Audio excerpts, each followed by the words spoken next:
皆さん、こんにちは。みーさチャンネル、資格ハンター編です。最新の英語ニュースを読み上げますので、英語の試験勉強やスキルアップにご活用ください。Iran warns nuclear deal in danger if U.S. does not ease sanctions. By VOA News. February 6, 2021, 1:34 p.m. Iranian Foreign Minister Mohammad Javad Zarif listens to Russian Foreign Minister Sergei Lavrov during the talks in Moscow, Russia, January 26, 2021. Iran's foreign minister warned that the Iran nuclear deal could be further jeopardized if the U.S. does not ease sanctions against the Middle Eastern power by February 21. Mohammad Javad Zarif, in an interview published Saturday in the Iranian newspaper Hamshari, said recently passed legislation compels the government to harden its position on the issue. He also noted the possible June election of a hardline president could further endanger the pact. Time is running out for the Americans, both because of the parliament bill and the election atmosphere that will follow the Iranian New Year, Zarif said. Iran's New Year starts on March 21, 3 months after a parliament led by hardliners passed legislation establishing a 2-month deadline for easing the sanctions. In 2018, former U.S. President Donald Trump withdrew from the deal signed in 2015 by Iran and several other world powers, alleging it failed to curb Iran's missile program and its growing influence in the Middle East. Iran announced last month it had resumed enriching uranium up to 20% purity at its Fordow enrichment plant, a level it attained before the agreement was reached. Iranian officials said last week enrichment capacity was increased at its Natanz facility. Biden wants U.S. back in Iran nuclear deal. President-elect Joe Biden says he would like for the U.S. to return to the 2015 Iran nuclear deal, but experts say domestic and international concerns may make that easier said than done. U.S. President Joe Biden, who has long criticized Trump's decision to withdraw from the pact, has vowed to re-enter the agreement, known as the Joint Comprehensive Plan of Action, if Tehran resumes strict compliance.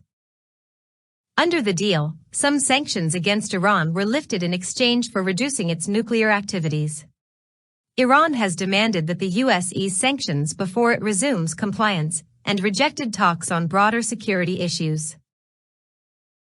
Biden has said little publicly about Tehran since winning the presidency, but some U.S. media reports suggest his administration is quietly working to address Iran's nuclear and missile programs, as well as Tehran's regional activities, with the intent of determining whether and how to rejoin the agreement. According to CNN, Robert Malley, Biden's special envoy for Iran, is among several high-level officials seeking solutions to the dilemma. Malley is developing a team of experts with different perspectives on Iran, while reaching out to members of Congress. Blinken discusses Iran with UK, French, German ministers. The high-level conversation is the latest step by President Joe Biden's new administration to explore how to restore the 2015 nuclear deal. Secretary of State Antony Blinken spoke with European allies on Friday, as the White House National Security Council held a high-level meeting to discuss Iran's nuclear enrichment activities and next steps of action. The Biden administration is also exploring ways to relieve the financial pain the harsh U.S. economic sanctions have inflicted on Iran without lifting them. Options include providing support for Tehran to receive coronavirus relief loans from the International Monetary Fund, and easing sanctions that have thwarted efforts to get international coronavirus aid into the country, according to 4 people familiar with the administration's plans who spoke with Bloomberg News. The sources also said Biden could sign an executive order reversing Trump's withdrawal from the agreement. Waiving sanctions to allow the oil-rich country to sell oil on the global market is not under consideration, the sources said. Reversing Trump's decision to pull out of the agreement may become even more difficult on February 21, the date on which Tehran has threatened to stop complying with a series of voluntary measures that allow the International Atomic Energy Agency to conduct snap inspections of its nuclear facilities. Moving to rejoin the pact is opposed by many Republicans in Congress. This week, 52 GOP lawmakers signed a letter urging Biden to continue the Trump administration's maximum pressure policy.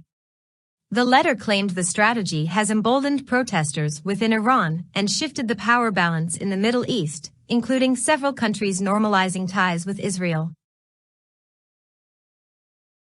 以上で今回のミーサチャンネルは終了です。最後までご視聴いただきましてありがとうございました。よろしければ高評価とチャンネル登録をよろしくお願いします。